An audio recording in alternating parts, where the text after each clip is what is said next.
Okay, hello and welcome to another episode of Hiring and Inspiring. Today's guest is Justin Lakerink. Justin is a fairly long time connection of mine on LinkedIn, and I hope he doesn't mind me introducing himself as this a veteran in the sales industry, in particular the AV and digital signage world. He's been in that game a long time, so I'm looking forward to catching up with him today, talking all things sales and understanding a bit more about his career journey, the ups and downs he's gone through, and for him to share some of his wisdom in that particular space, and talk all things sales mainly. So, Justin, with that introduction, mate, welcome to the show. How are you getting on? Good. Thanks, Joe. Thanks for inviting me on. I'm looking forward to having a really robust discussion and open conversation with you throughout all my sales career, and it's all been sales. I think we're all in sales. So, I'm looking forward to the questions and seeing where this takes us. Very good, very good. Most welcome, mate, and great to have you. So let's start in the present. Your current role, you're working for a business, ULA? Yes, Universal Lighting and Audio. We don't do any audio. Okay. Tell me a bit about what you're doing about that role, at the current time, day to day. What are you selling? How's it all getting on at the moment? Sure. So Universal Lighting and Audio is a company that was formed back in 1990. And the owner of that company, Con Viviano, I've known since 1993, bought a record shop from him and his two brothers called Central Station Records, which was a dance music specialty store. There was a chain of them all around Australia. And I, as a young DJ, managed that store and then met Con and his brothers. And subsequently, I went on a parallel kind of universe to what Con does now. He's the owner of the ULA group, and he's subsequently, over all these years, as a distributor of technology, which is entertainment lighting, and he's gone through a few different brands as a distributor. He's also the co-founder of Infrared, which is the fifth largest manufacturer of LED walls in the world. So that's the company that I work for. There's 25 of us in the team. There are 3 that work in the LED world. I look after the 5 southern states. And my day-to-day job is really account managing about 600 audiovisual integrators around the country. And so essentially, I knew a lot of these people before I joined the company because I've been in audiovisual systems for a very long time. And now I service them with pretty much their estimates and all the technical information they need to provide cost estimates to their customers, which are the end users. We don't sell directly to the end user. We only use our channel of our hundreds of AV integrators all around the country. And my job is to support them with my national ViewPix product manager and also my support team, so we can keep those LED walls going for a long time. So that's day-to-day is really much, it's relationship management from a technical side. Yeah, okay. And what is the sort of, it's not a market I know heaps about. What is the current state of that market? How buoyant is it? What's the sort of demand like? What are your customers saying to you at the moment? Talk to me a bit about that. Huge demand for LED walls because, audio visual is pretty much communication technologies. Audio, video, it's all already converged with IT systems. So it's become, everyone wants to communicate their message effectively, and they like to do that with big screens, custom screens, from a, sided buildings perspective to boardrooms. There's a limitation with technologies when it comes to, let's call it LCD screens or, the traditional TVs, which the limit of the size is about 100-inch. And then you've got projectors. So there's a difference in the cost and total cost of ownership perspective, but there's a huge demand. So I'm quoting literally, last year I quoted $143 million worth of LED. Did I win them all? No, because there's a big difference in the market between, cheap LED manufacturers and high quality LED manufacturers. And as the fifth largest in the world, a lot of people come to me. Sometimes I feel like a price check in aisle 9. However, then starts the value conversation and the, why it's worthwhile. Because when people are spending, thousands and hundreds of thousands of dollars worth of their money in technology, they want it to work for a long time, not just a 12-month warranty. They want 5 years, 10 years. And I'm very proud to work in an organisation where we are the manufacturer, we service in country, and a lot of our customers, which are the big production companies, all the convention centres, they all trust ViewPix Infrared because we keep all the spares here, repairs here. So we get a lot of support in the industry itself, but it has changed a lot of new players. you talk about providing value and relationships in the industry. What is your sort of process for managing the accounts that you have? And this is, I guess, you as a salesperson. How do you aim to best service the sort of the clients you have? Consistently in touch. Care for them, for one. I'm very fortunate that during my career, it's been a good long career, and I'm sure we're going to talk about that more. It is really about putting people first, and if they know that you care, they will care for you. And also, it's about the communication. You've got to be, have the courage to ask all the questions, to find out what the problem is. And problem solving is the number one thing in sales. Once you can recognise that there is a problem and you have a product service that you support, then you can help people. Well, if I ask you about your whole sort of your career, your industry experience, you've been in, as we've touched upon, the AV digital signage space for a long time. What is it about that industry that you love that has, always made you sort of keep coming back for more, so to speak? It's definitely in a nutshell, I fell into this industry and I never left. So what's happened is I was always interested in AV integration, so audio-visual integration from a hospitality side from a young age. And then it went through to commercial integration. So it's very much as I said before, communication is king, and it takes a lot of technology to transport your information, your comms, to a device, and that might be speakers, it might be screens. There's a lot of in the middle matrix switches and a lot of network configuration to make sure that there's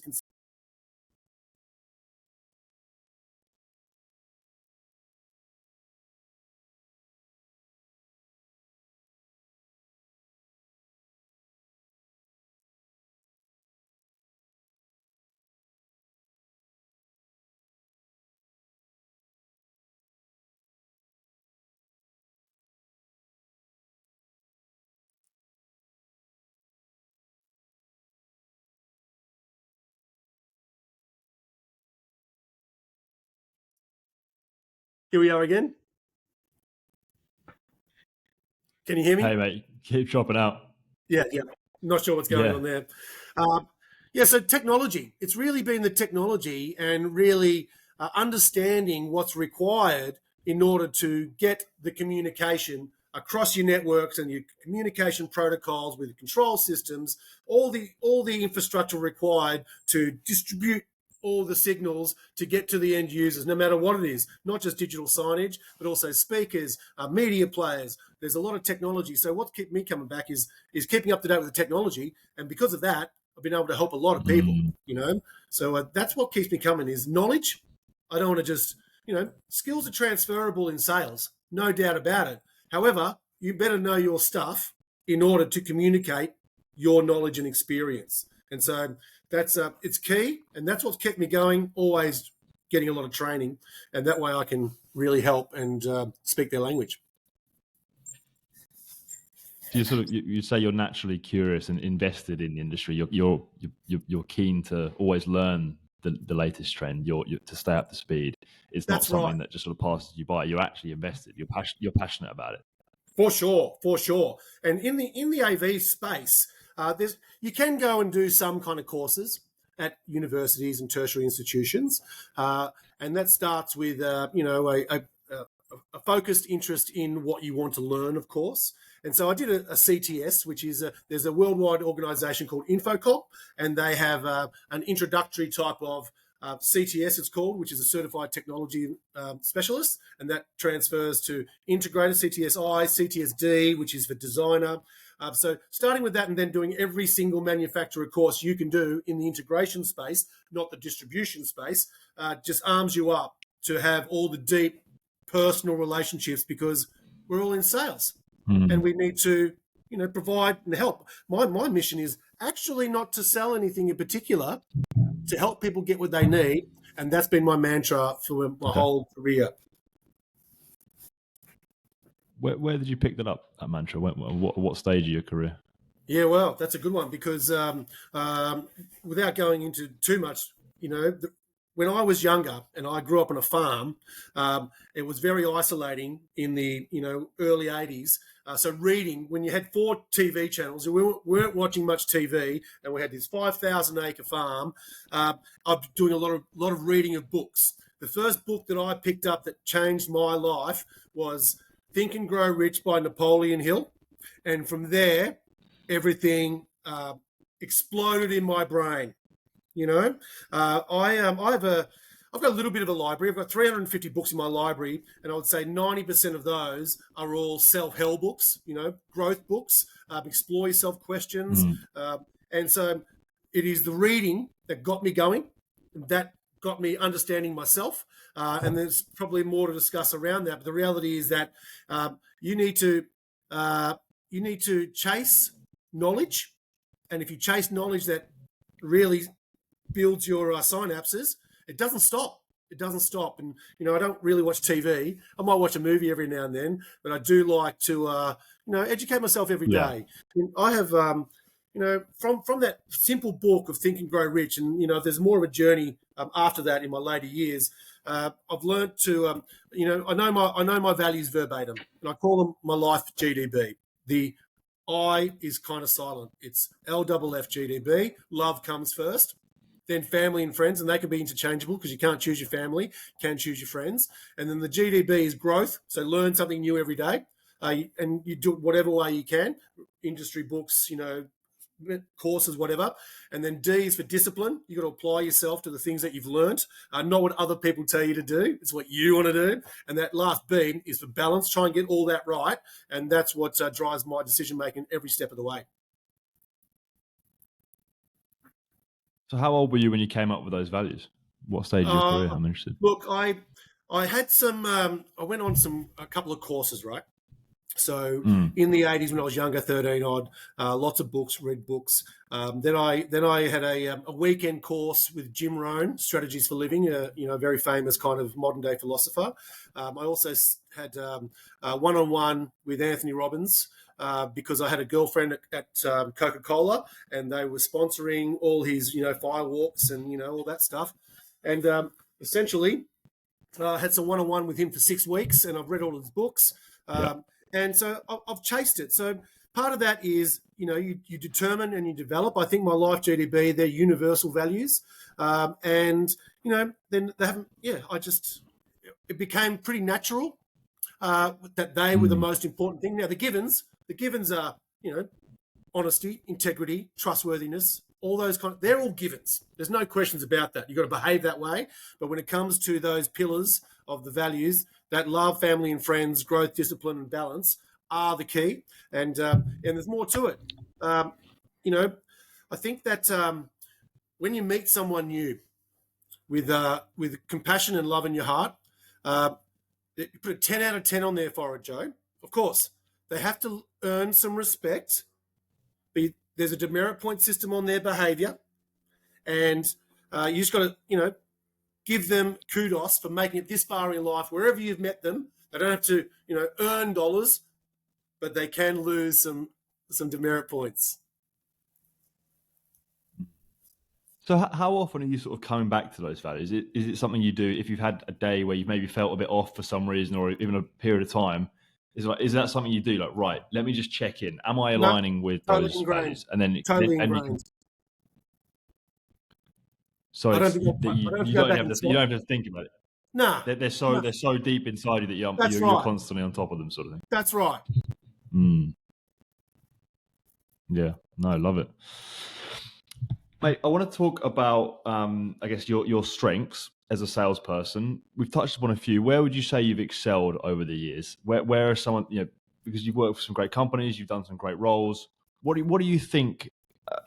Putting maybe the value piece aside, the character traits that you've demonstrated over the years to have success in sales. Where have you really excelled? This is an opportunity for you to pat yourself on the back a little bit. Yeah, look. It's being a care for others. That 10 out of 10 on people's forehead. Relatability, have empathy for people, as we said before, and we know it well. If if you care for people, they will care for you. The thing about getting along with people is very, very important. Okay.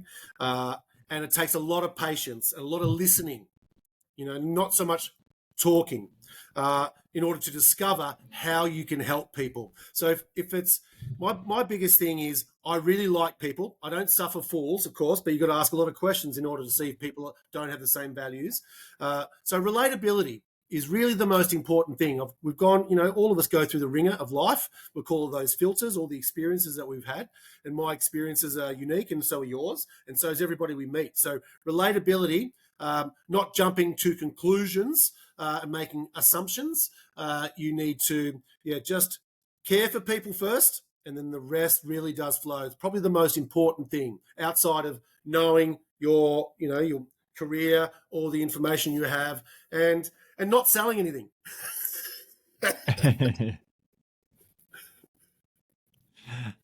And you're big on continuous learning and development and always growing. Yep. Even after all those years, where are you at right now in terms of things you're still working on, areas of improvement as a professional, even as an individual? It doesn't have to be work related. Where are you? What things can you identify that you're still a work in progress? It's a higher level thing now. So there's a difference. So I'm working for a distributor who imports brands and is a manufacturer. So I'm doing less, let's call it brand and technology training, because I've got such a background in that. It's really about influence and actually reaching the right people to influence. With a distributor that I'm working for now, my friend Con, and he's not my friend, he's my employer. We've never been close over those 30 years. I'm doing a particular role for him. It really is, and he's already got, 1,000 customers around the country. It is influencing with unique knowledge all my customers. And that's where LinkedIn comes in, actually. As you know, that's how we met, through LinkedIn. And I've got probably a bigger network of LinkedIn contacts than my distributor has, and all their brands. So it's really being positive without being, blindly optimistic, and to answer questions and engage with people on a higher level. That is really where I'm at. I'm wanting to learn how to influence more C-levels. And have deeper conversations. And I'm not scared of having, deep conversations with anybody in front of me, because it starts with values. And if you get time with people, then you can start to work out what the issues are. So from my perspective, I just want to improve my ability to influence using my experience, because my experience is unique, and virtually every person that I meet in my industry, they have their own experience. But if you couple that with my experience, and sometimes you bring third parties into it, and you can edify those, because if I can't help them, I've probably got friends that can. And so it's about the influence, edification, and trying to get to the bottom issue of the problem and solving it for them. If I can't solve it, I'll find someone that can. But influence is probably where I'm at, is learning from more mentors and more thought leaders. And I have a few of those. And how are you doing that? How are you actively looking to improve on that? But you talk about those mentors. Are you going to them for advice? What's the plan? Yeah. So look, over the years, I have had some, let's call it coaching. Okay. And so I've tried to improve my processes. Now, we think about Stephen Covey's, the 7 Habits of Highly Effective People. All those kind of things have all happened, and I try to apply those. Now it is, I will call, and I have people that I respect that have different experience to me. One of those is Mark McGuinness in Sydney. I've known Mark for many, many years, and he's got a little sales organisation where he helps a lot of people. He posts on LinkedIn every day. There's Justin, and he's put me on to Justin Michael, and he's out of the US. And so the Hard Skills Exchange, he's tentatively coaching me. It's at a cost, but I do like it a lot, because he's got some pretty interesting tactics. I really like it. And so it is, I need to soundboard some decision making. And when I'm questioning my decision making and the motives and what I'm trying to accomplish, that's when I call the people that I really respect and admire. And I've got some pretty pretty special people in not just my industry, but long-term friends in very high power corporate positions who I will call out and have a conversation with, and they'll give me perspective.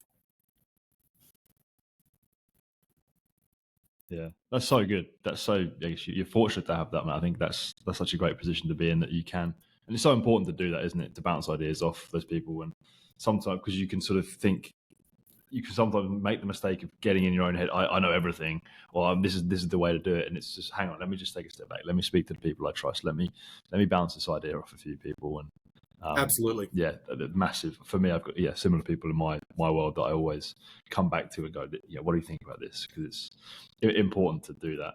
If you, I'm going to give you an opportunity to sort of reflect a little bit on your career as a whole. Has there been, or is there one like standout time period, role, company that you worked for that was sort of the most transformative for you, or one that really stands out as a career sort of highlight if you look back? For sure. I had a bit of a transition when I had a couple of record shops in the 90s.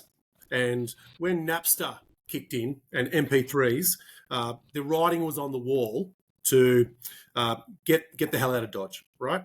There's going to be less CDs and records sold. And so I just got married and I had a young son, and it was time to sell those record shops, and I did. And I had a little spell working for Warner Chappell Music Publishing, which is the publishing arm of Warner Music. And so I basically learned about copyright and royalty as an account manager for all retail stores that sold sheet music for all the people that play instruments, right? And so I learned a lot about copyright and royalty with the ARIA, AIR, PPCA, AMCOS, all the regulatory bodies for copyright and royalty in Australia. So I learned that. Then I met someone who was a South African Israeli. Her name's Susan. She licensed a software out of Israel called Music Manager. She used to have a couple of record stores in Israel, and she moved over here. Her family were here. And basically what the software did was replace CD players in hospitality. So it was the first commercial MP3 player for 12 zones out of one PC, with a player that had 12 playlists all running concurrently. So basically replaced every CD player, multi-CD player in every single bar, is what I thought. So when I met her, and I met her via my friends at Warner Chappell Music Publishing, the graphic designer there, things happen for a reason. Sometimes you just don't know why. And my friend Kay, who did all the graphic design, his mentor Keith was married to a woman whose sister was Susan, right? And so she had this technology, but she did not have any licensing set up. No hair, no AMCOS, no ARIA, nothing. And so when she showed me her software, almost fell off my chair. Almost fell. And I said, the sky is the limit here. And so for the next 2 years when I joined MStream, I got these what's called pilot licenses. And MStream stands for Electronic Media Stream, right? It could have been the Spotify, the title of what needed to happen, but it was too soon. It was on the cutting, bleeding edge, right? And so essentially, what I learned there was back yourself from your experience. Once I set up all these pilot licenses, because of my relationships with all these regulatory bodies, they gave me a 2-year pilot license. Didn't cost us anything, but I had to report every playlist on every channel every 3 months so they can look at all the data so they can pay all their artists accurately. It was the first time, right? Okay. Now, unfortunately, and the way we got music is we went to, let's call the Maryvale group of hotels, a Solitaire group of hotels. I'd go into a bar. Everyone said yes for 2 years, right? I would grab their whole CD collection, rip it to 320 MP3, give it back to them, but it all went on to our big library that we then share and build playlists. And so how that was transformative to me was I'm already I'm a social person. I do like to get to know people. And so and this goes to prove that if you believe in the services and the products you sell, no one's going to stop you. This reminds me of cold calling, right? If you ring somebody and you introduce yourself. I want to talk to, or you found out, there's a bit of back end stuff there. If you truly believe that what you sell and what services you provide is going to help that customer, which you've identified, not just some cold call, it's always a warm call, back yourself, and you're going to get more yeses than nos. Because I was about to ask, my follow-up question for that is, what would be like the biggest career lesson that you've learned today? Would it be that, to back yourself, and if you believe, if you believe in what you're selling? Yeah. Okay. The biggest lesson I had in sales is sometimes, and I had this with a particular. So what happened was I lost my license at one stage just for demerit points, and so I had 6 months off. I had enough money in the bank. It was okay. It was all sweet. And then I went back and I took a chance on a small distributor. And this distributor has been around Australia for a while. He represents a number of niche type of brands. But because of my experience, I thought I'll give that a go. And the one thing that I didn't really understand was, because he wanted $1 million turnover in the first year. And he'd already been in business for 10 years. And so when it got to the 3 months mark, and I'd done 150,000, which is way more than I even expected, kind of, he turned around and said, "You're not going to do $1 million in the first year. This is your last day. See you later." So you've got to be more realistic about what the expectations are. And I've got a term that I use all the time. It's called EM 101, Expectation Management 101. And so that's one expectation that I missed, his expectation. And I just went forging ahead, and subsequently it didn't quite work out. But that's okay. I'm all cool. I'm still friends with him, and no problem at all. I just learned that and moved on. Yeah, well, lesson learned, like you say, and applying it to future roles and taking forward into, talking into the future as well. That actually leads me on to nicely to what I was going to ask you next. What does the future hold for you? What can I expect from Justin? I know you mentioned those things you're looking to improve on. You're never the finished article, as you say, but what's next for you? What are some of the things you still want to achieve in your career? I'm going to continue my career in a way, in the technology way that I'm comfortable in. As I said earlier, the skills are transferable, and I could go jumping into selling other things, which, I'm not putting it away, because if someone turns around and said, "Justin, I want you to lead my teams for $500,000 a year," I will consider it. Okay. What I'm going to do is I'm going to move into management roles.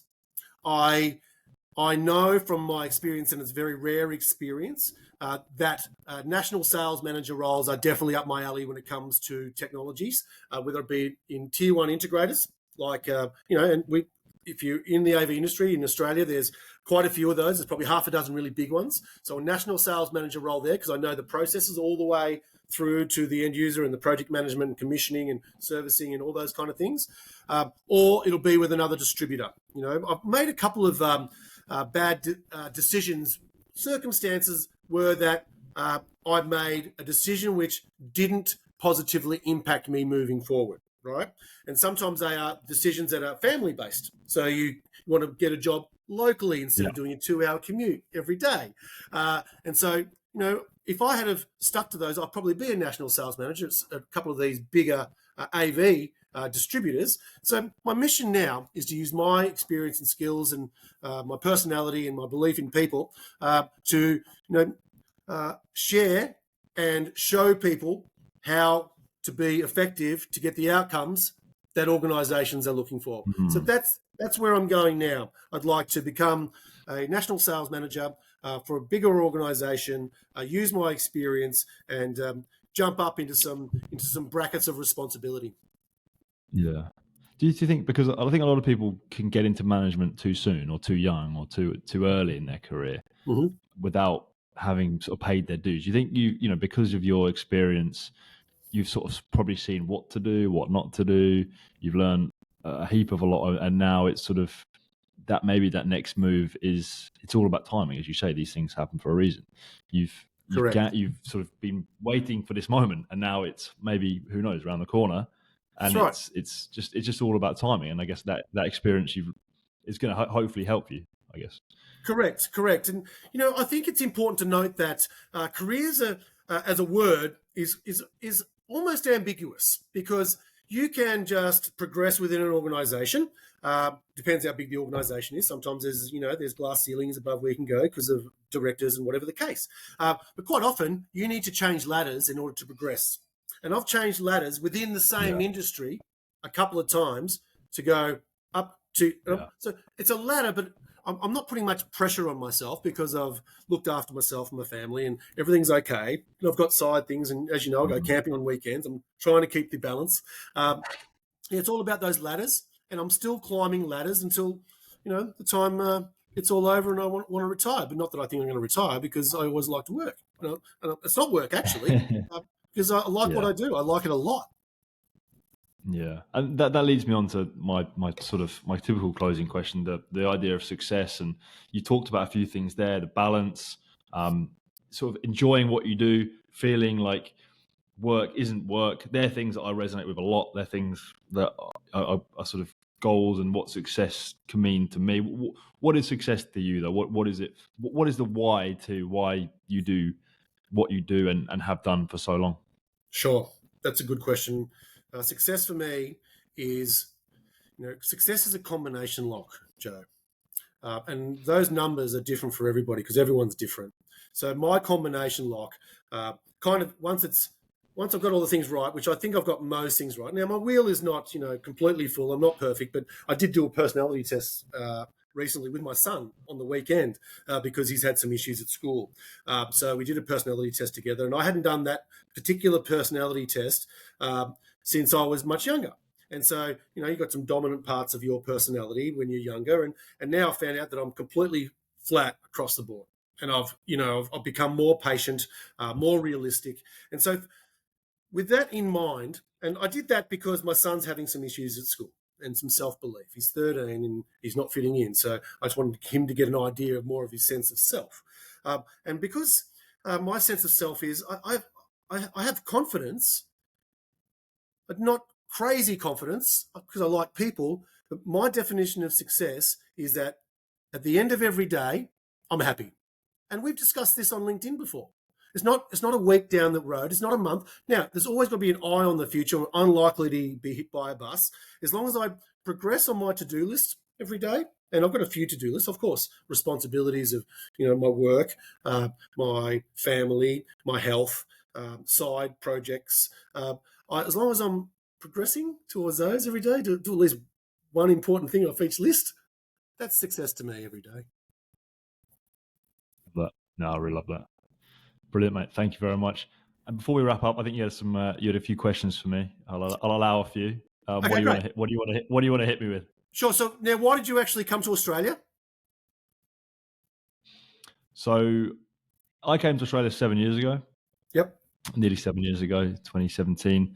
I was 23 at the time, and I was working for my company. I still work for them. I work for them in the UK, and I had sort of itchy feet. I wanted to go see the world a little bit. I wanted to travel, but I was really enjoying what I do. I was loving my job in recruitment, and then essentially an opening came up to transfer with my company to our Sydney office. And as a single 23-year-old, I jumped at it. It was one of those moments where it was, I just felt like I've got to take this. These opportunities don't come up every day. And more of just a why not? There was nothing stopping me. Let's just try it, see how we go.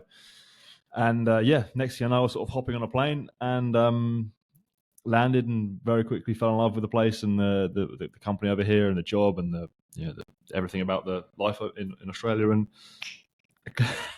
next thing I know, it's been 7 years. Sure. So that's why I moved. Yeah. Say that you were 23 when you came over here, and I don't find too many recruiters that are 23 years old. So what got you into recruiting? What was the circumstances? Yeah, so I worked in recruitment maybe a year before that. So I had just finished up at university. I'd done a degree in marketing, and I knew that wasn't quite for me. I knew I wanted to work in sales, and my old man, my dad's in sales, and I just figured let's give, if he can do it, why not? Maybe I can do it. So I was I was looking for sales roles in the UK, and my company BMS were pretty big in like graduate entry level sales roles. And they did like assessment days, so I went up to one of their assessment days to for them to place me, and they said, "How about actually you work for us in recruitment?"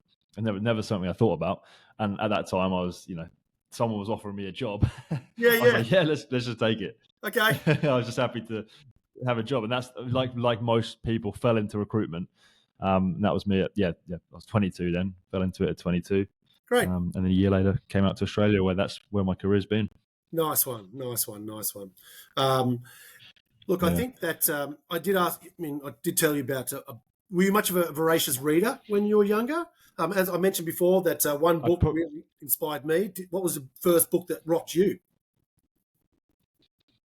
The first, there's probably one or two. I read Atomic Habits. I know it's a bit of a classic, sort of personal development, not self-help, but I read that in the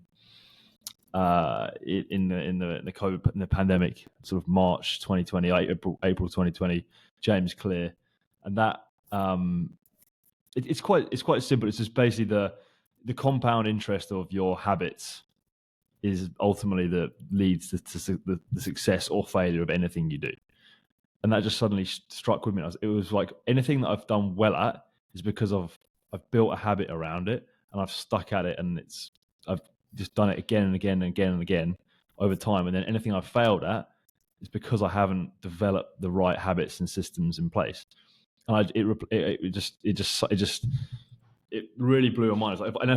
It just allowed me to be like, right, if I want to succeed at anything, I just need to build the right. I don't just need to, but the main thing I need to figure out is the habits and systems and that's how I can get ahead. I'm not because I know I'm not the smartest bloke. I know I'm not the most clever intellectual, but I can get ahead of competition. I can get ahead of people by just building the right habits and systems. So to me, James Clear, Atomic Habits was the main book that professionally I would say that really stuck out to me. Yeah. Nice. That's good to hear. All right, got any more questions? Well, mate, no, I think that's. I think we'll wrap it up here, mate. Really appreciate you coming on. Great to chat and connect. You've learned a lot from you there. Thank you for sharing all that. Anyone who listens to the episode, hopefully we'll learn a lot from you as well. So really appreciate you, Justin. Thanks a lot, and